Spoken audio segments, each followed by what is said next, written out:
Hello दोस्तों, मैं हूं विशाल और मैं लेकर के आ गया हूँ एक और नया सेशन वोकैबलरी का। चलिए तो फिर आज हम लोग फिर से कुछ नए शब्दों को सीखेंगे और नई नई चीज़ों को देखेंगे।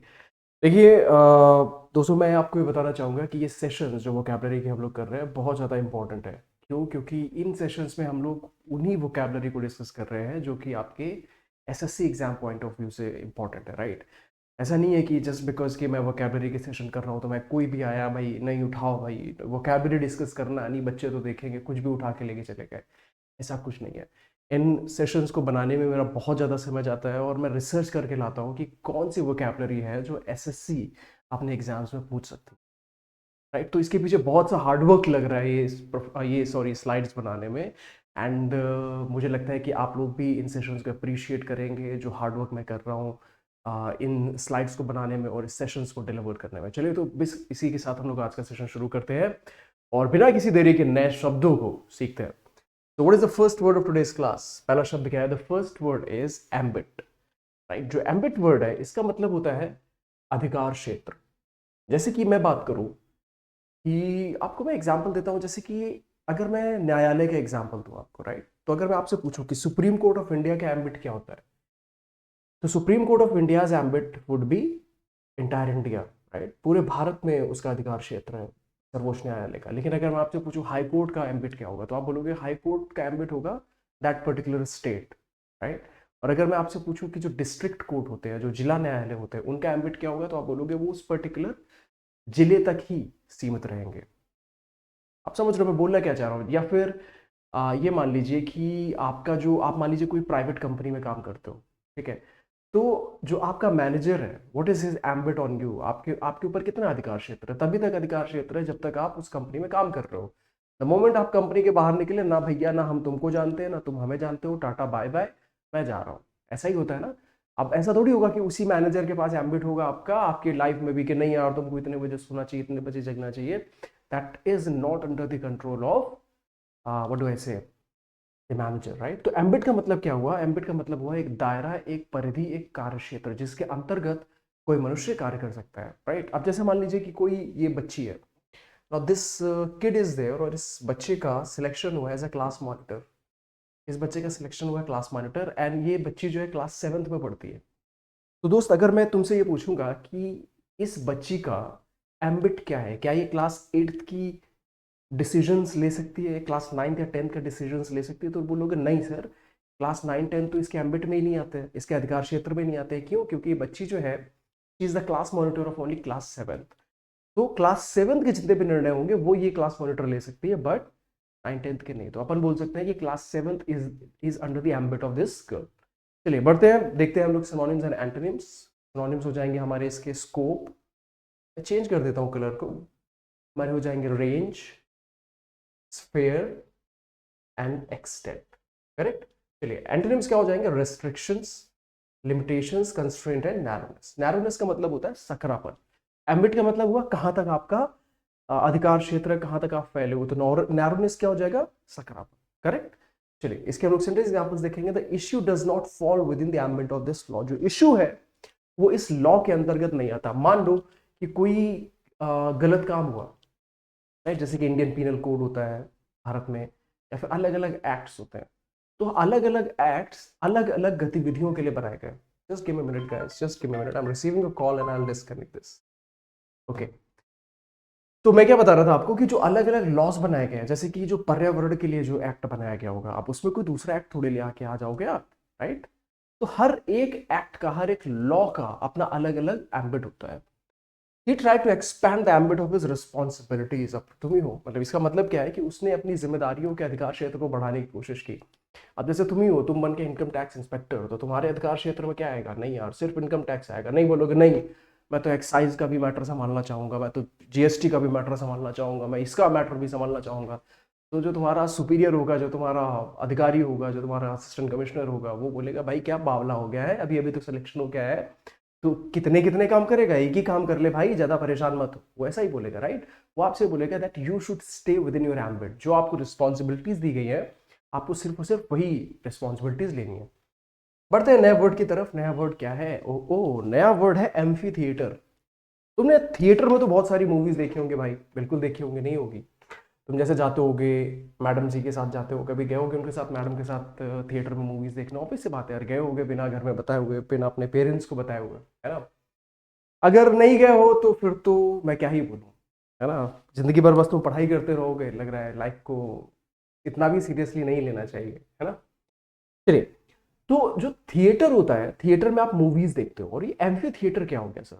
अगर तुम्हें रोम के बारे में पता हो तो रोम में क्या होता था कि वहां की जो जनता थी, रोम की जनता, उसको वायलेंस बहुत पसंद थी, हिंसा बहुत पसंद थी, तो वो क्या करते थे, चारों तरफ बैठते थे, दो दो दो चार लड़ाकू लोग को लेके आ जाते थे, वो ताल मतलब तलवार भाला लेके आपस में लड़ाई करते थे खूब, और इतने हद तक लड़ाई करते थे कि जब तक दोनों में से कोई मर नहीं जाता था, तब तक उस युद्ध का कोई परिणाम नहीं आता था। तो दो अगर लोग लड़ने आए हैं तो दो में से कोई एक ही जिंदा बचेगा। देखो, आज तुम क्रिकेट देखते हो, हॉकी देखते हो, उस समय लोग इस तरीके के स्पोर्ट्स देखा करते थे। तो उसमें क्या होता था कि जब ये दोनों लोग लड़ते थे तो उनको चारों तरफ से घेर लेती थी जनता, बैठ के, राइट, जैसे आप यहाँ पर भी देख रहे हो। तो यहाँ पर जनता ऐसे ऐसे बैठती थी, यहाँ पर जनता ऐसे ऐसे बैठती थी, और यहाँ पर इस ग्राउंड में जो वॉरियर्स होते थे वो आपस में लड़ते थे। तो ये जो पूरा का पूरा मैदान हुआ, जो बैठने की व्यवस्था हुई, इसको हम लोग बोल देते थे एम्फी थिएटर। जैसे आप स्टेडियम जैसे देखते हो, क्रिकेट स्टेडियम, वो भी एक बहुत अच्छा एग्जाम्पल है एम्फी थिएटर का। अच्छा, तो सर थिएटर क्या हुआ।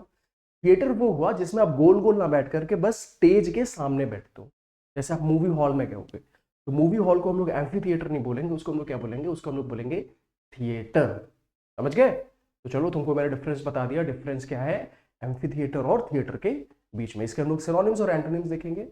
Synonyms are arena, synonyms are arena, stadium, auditorium, और क्या है, कोलोसियम। ठीक है, मैं ये बोलूंगा कि जो सबसे इंपॉर्टेंट इसके जो सिनोनिम्स हो जाएंगे, एक ये हो जाएगा करेक्ट, और एक ये वाला हो जाएगा क्लोसिव। ठीक है, antonyms, enclosed hall, chamber, room and cubicle. Cubicle तो क्या हुआ यार, बिल्कुल छोटी सी जगह हुई जिसमें आप जाके बिल्कुल घुस गए, बैठ गए, दैट इज क्यूबिकल, राइट।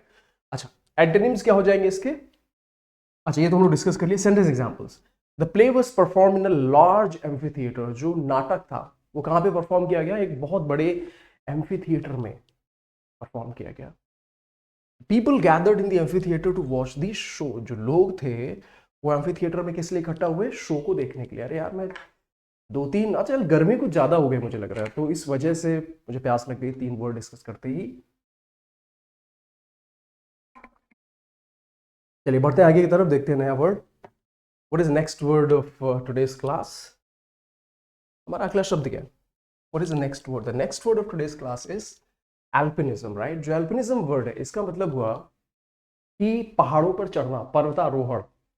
आपने एल्प्स पर्वत का नाम जरूर सुना होगा, शायद वो यूरोप को एशिया से अलग करता है, राइट, एल्प्स माउंटेन। तो वहां से ही एल्पिनिज्म वर्ड निकल के आया। अगर मान लीजिए कोई इंसान एल्प्स पर्वत पर चढ़ने की कोशिश कर रहा है तो बोलेगा अरे भाई, तुम तो बड़ा ही एल्पिनिज्म में आतुर हो। तो एल्पिनिज्म वर्ड वहां से है। एल्पिनिज्म वर्ड का क्या मतलब हुआ, पर्वतारोहण, विशेषकर एल्प्स जैसे माउंटेन के बारे में, राइट।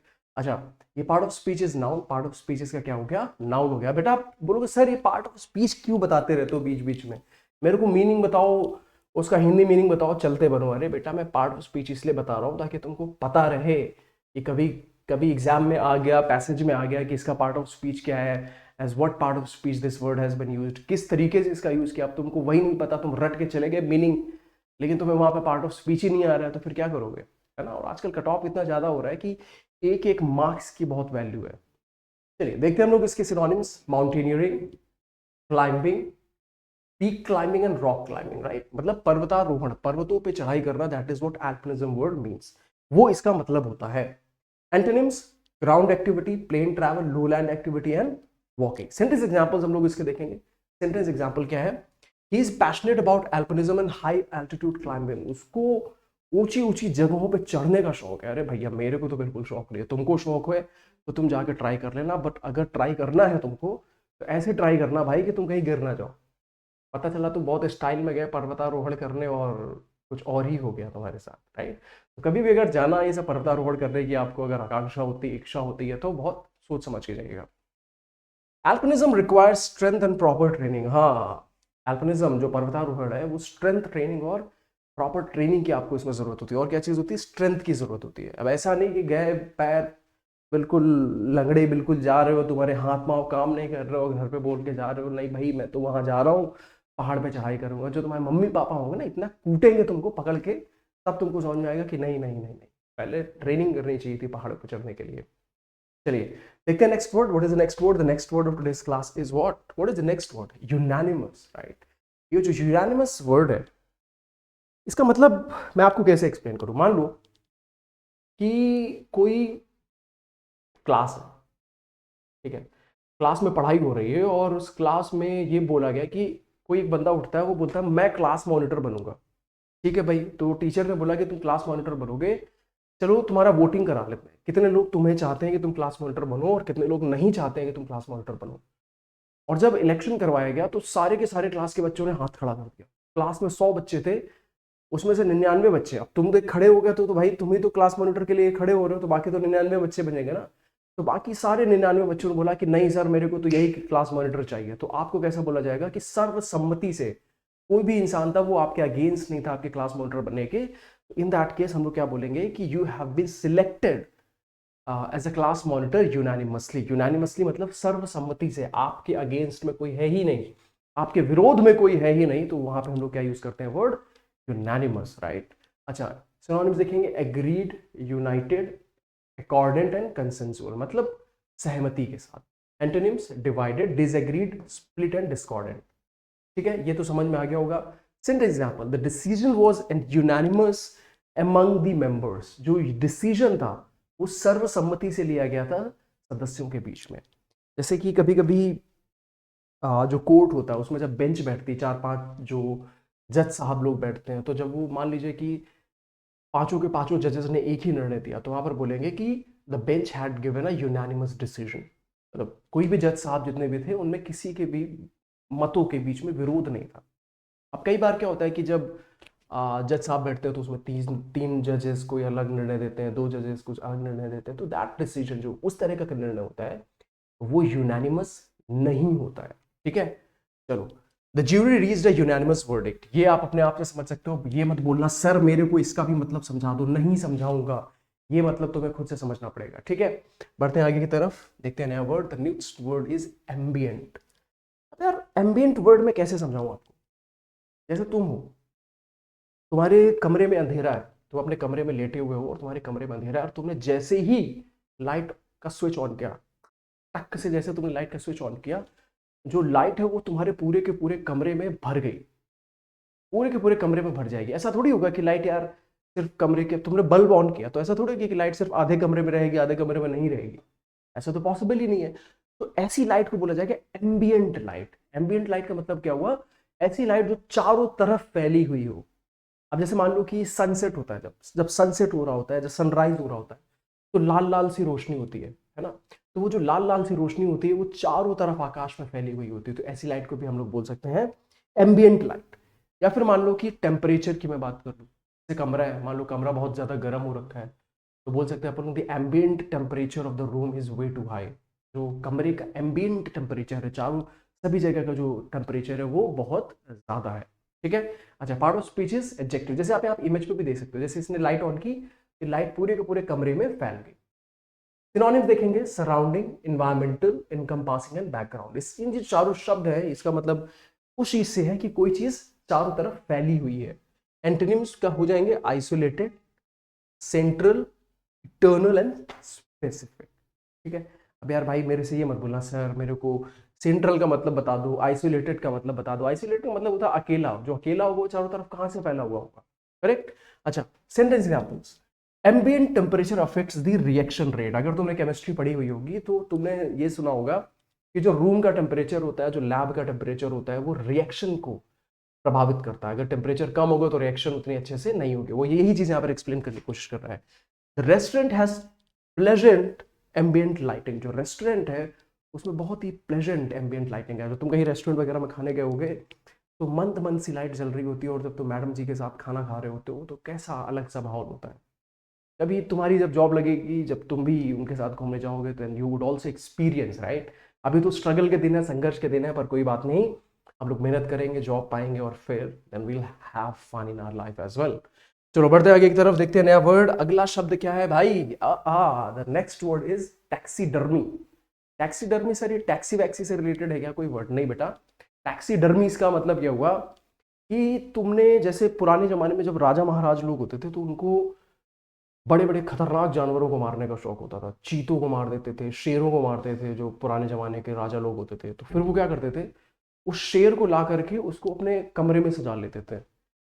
और फिर कैसे सजा लेते थे? तो उसी क्या करते थे कि जो उसका मांस होता था उस शेर का, वो निकाल दिया और उसकी त्वचा में, उसकी स्किन के अंदर कुछ मटेरियल भर दिया, जिससे ऐसा लगता था कि यार ये मेरे सामने शेर ही खड़ा हुआ है। करेक्ट। जैसे आप यहाँ पे देख पा रहे हो, ये है, ये क्या है? हिरन, नहीं हिरन जो भी हो, ये पता नहीं बिल्ली टाइप का लग रहा है, ये लोमड़ी टाइप की लग रही है। राइट। तो ये कैसे बनाए जा रहे हैं? तो लिविंग एनिमल्स को मार दिया गया और उनकी जो मांस है उसको निकाला गया और त्वचा के अंदर कुछ भी भर करके ऐसा दिखा दिया गया कि वो जिंदा है। राइट। सच एन एक्ट, ये जो ऐसी आर्ट होती है उसको हम लोग बोलते हैं टैक्सीडर्मी। अगर आप इसको हिंदी में नहीं देखोगे, मृत जानवरों को संरक्षित करके प्रदर्शित करने की कला, उसको हम लोग क्या बोलते हैं? टैक्सीडर्मी। अच्छा, सिनोनिम्स देखेंगे हम लोग।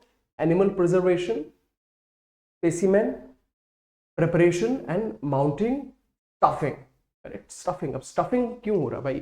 सर मैंने तो स्टफ्ड पराठा खाया हुआ है। अब ये यहाँ पे स्टफिंग का क्या मतलब? स्टफिंग का मतलब ये हुआ कि जो स्किन है, स्किन थी और स्किन के अंदर जो मांस था, सारा का सारा मांस निकाल करके उसके अंदर कुछ और भर दिया गया, कुछ और स्टफ कर दिया गया। वहां से वर्ड हमारा स्टफिंग आ रहा है। अच्छा, एंटोनिम्स देखेंगे। Decay, decomposition, discarding and disposal. Sentence examples. The museum displayed animals prepared through taxidermy. जो संग्रहालय था उसमें ऐसे ऐसे जानवरों को दिखाया गया जो टैक्सीडर्मी कला के द्वारा बनाए गए हुए थे। He learned taxidermy as a specialized skill. चलिए बढ़ते आगे की तरफ, देखते हैं नया शब्द।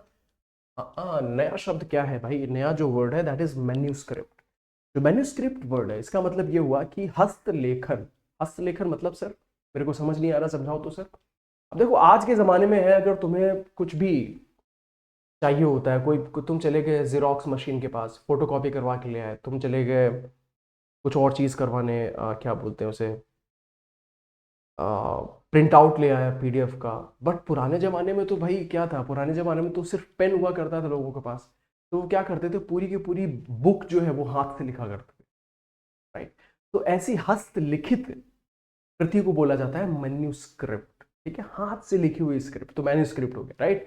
Part of speech is noun, an original document written by hand और typed especially before the publication. ठीक है, जैसे आप यहाँ पे इमेज में भी देख पा रहे हो, तो ये आपको दिख रहा है, it is written by using hand.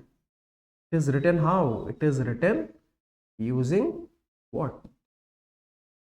Using hands. It is written using.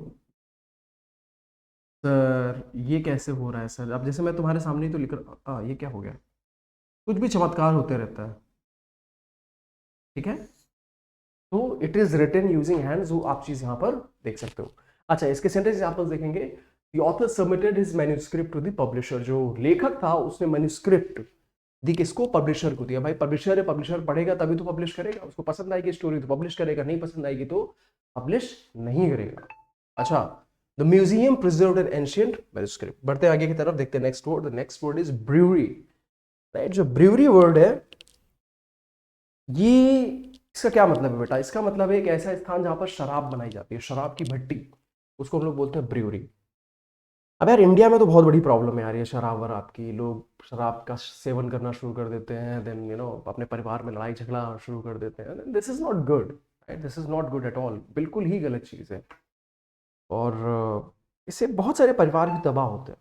ठीक है, खैर वो बहुत ज़्यादा इमोशनल चीज़ हो जाएगी, उसके डिस्कशन में नहीं जाना। अपने को ब्रूअरी जो वर्ड है यहाँ पे, जो ब्रूअरी शब्द है का मीनिंग अपने को सीखना है। जो ब्रूअरी वर्ड है इसका मतलब क्या हुआ? इसका मतलब हुआ अ प्लेस वेयर बियर और other alcoholic drinks are made. एक ऐसा जगह है जहां पर बियर वगैरह बनाई जाती है। अब तुम्हें तो बहुत, खैर छोड़ो, कुछ मैं पर्सनल कमेंट नहीं करूंगा। Let us go ahead, let us move ahead. Synonyms are distillery, brew house, fermentation plant and beer factory. ये जो हो गए ये सारे इसके सिनोनिम्स हो गए। एंटोनिम्स क्या हो जाएंगे? एंटोनिम्स तो इसमें कोई डिस्कस हुआ नहीं है। चलो अच्छा, सेंटेंस एग्जांपल्स हम लोग देखते हैं। The brewery produces different types of beer. ये जो शराब बनाने की फैक्ट्री है, वहां पर तरह तरह की बियर का निर्माण किया जाता है, प्रोडक्शन किया जाता है। He visited a famous brewery during his trip. उसने अपने ट्रिप के दौरान एक बहुत ही फेमस व्हाट डू आई से, शराब बनाने की जो फैक्ट्री है उसको विजिट किया। चलिए, तो ब्रिवरी जो वर्ड हुआ इसका क्या मतलब, वो एक ऐसी जगह जहां पर शराब बनाई जाती होगी। अच्छा, सोवनिर, राइट, जैसे सोवनिर वर्ड है इसका मतलब हुआ कुछ स्मृति चिन्ह। मान लो जैसे तुम हो, तुम गए आगरा घूमने, आगरा में क्या सबसे ज्यादा फेमस है, आगरा में सबसे ज्यादा फेमस है ताजमहल। अब मान लो तुम ताजमहल घूमने गए हो, अब तुम ताजमहल घूम करके वापस गए, राइट, ताजमहल घूम करके तुम कहाँ वापस गए, तुम गए अपने घर पे। तो तुम कुछ ना कुछ लेकर के जरूर जाओगे, आगरा से जरूर लेकर के जाओगे ना, कि नहीं जाओगे, कुछ ना कुछ तो लेकर के ही जाओगे, और वो चीज़ तुम दिखाओगे। और जनरली जो लोग लेकर के जाते हैं वो होता है ताजमहल का जो मिनिएचर वर्जन होता है, जो छोटा सा ताजमहल होगा, छोटा सा भरा हुआ होगा, उसको लेकर के जाते हैं। जैसे आप यहाँ पे इमेज में भी देख पा रहे होंगे, ये हमारे एफिल टावर हो गया, ये बिग, पता नहीं क्या बोलते हैं, बिग बेन बोलते हैं, राइट। तो ये सब जब लोग जाते हैं, मान ली पेरिस गए, राइट, पेरिस चले गए, तो वहां जाते हैं एफिल टावर का छोटा सा चीज लेकर के आ जाएंगे, देखो भाई हम तो घूमने गए थे पेरिस में, अब तुम भी हो, तुम चले गए ताजमहल देखने, तो तुम छोटा सा ताजमहल उठा कर करके ले आए, अपने घर पे रख दिया। तो ये जो छोटी छोटी पीसेस होते हैं उसको हम लोग बोलते हैं सौवनिर। इसका हिंदी मीनिंग देखेंगे स्मृति चिन्ह या फिर यादगार वस्तु। सिनोनिम्स बहुत इंपॉर्टेंट है, memento, keepsake, token and reminder. जो सबसे महत्वपूर्ण, जो सबसे इंपॉर्टेंट वर्ड है यहाँ पर, वो है क्या, मेमेंटो। अरे सर, ये क्या इंपॉर्टेंट है, ऑब्वियस सी बात है बेटा, this is important, this is not just important, this is very very important, ठीक है। Antonyms, forgetfulness, loss and discard and disposal. Sentence examples, she bought a souvenir from the trip, उसने अपनी यात्रा से एक सॉवनिर, एक मेमेंटो खरीद के लाया। The watch is a souvenir of my college days, मान लो वो बच्चा था अपने कॉलेज दिनों के, उसने कोई एक घड़ी वगैरह खरीद कर रखी थी, और उस घड़ी को उसने आज तक संभाल कर रखा है, जब वो 50 साल का भी हो गया, तो क्या बोलेगा कि भाई ये तो मेरा स्मृति चिन्ह है, मेरे कॉलेज की यादें जुड़ी हुई है इससे। चलो देखते हैं लास्ट वर्ड कोई है क्या। Okay, the last word is maxim. Maxim का क्या मतलब हुआ भाई, मैक्सिम का मतलब होता है कोई कहावत।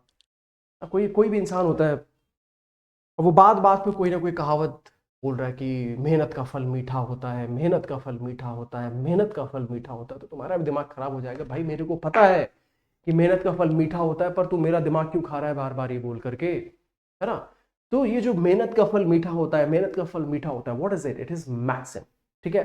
इंग्लिश मीनिंग देखिए, हम लोग देखेंगे इसकी English meaning is a short well known statement expressing a general truth और rule of conduct. Synonyms, axiom, proverb, कहावत जैसे इसको नहीं बोलते हैं, कहावत इसको बोलते हैं। तो ये घा लग रहा है, राइट,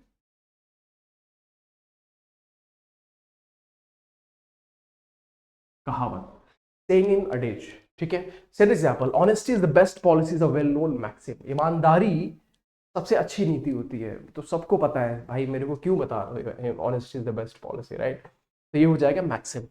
अच्छा, he follows the maxim of hard work and discipline, वो क्या करता है, कठिन परिश्रम और अनुशासन की कहावत को फॉलो करता है। अब कुछ लोग होते हैं वो बस दिन रात मेहनत करते रहते हैं, कठिन परिश्रम करते रहते हैं, तो वो बोल सकते हैं कि भाई तुम कौन सी कहावत को फॉलो करते हो, तुम कौन से मैक्सिम को फॉलो करते हो। तो एग्जाम्पल देगा कि भाई मैं तो हार्ड वर्क की मैक्सिम को फॉलो करता हूँ। देखते हैं कुछ और वर्ड बचा है, सॉरी कुछ और वर्ड बचा है क्या, no no no no, the word is not yet there. तो that is all for today guys. चलिए फिर आज की क्लास तो हम लोगों ने खत्म कर ली, मिलते हैं नए क्लास में और सीखते हैं कुछ नए words. Thank you so much for attending today's class, take care everyone and see you class. तब तक अपना ध्यान रखिएगा, चेहरे पर स्माइल बना के रखिएगा और ऐसे ही हमेशा से खुश रहिएगा। चलिए फिर then see you all in next class, bye, take care.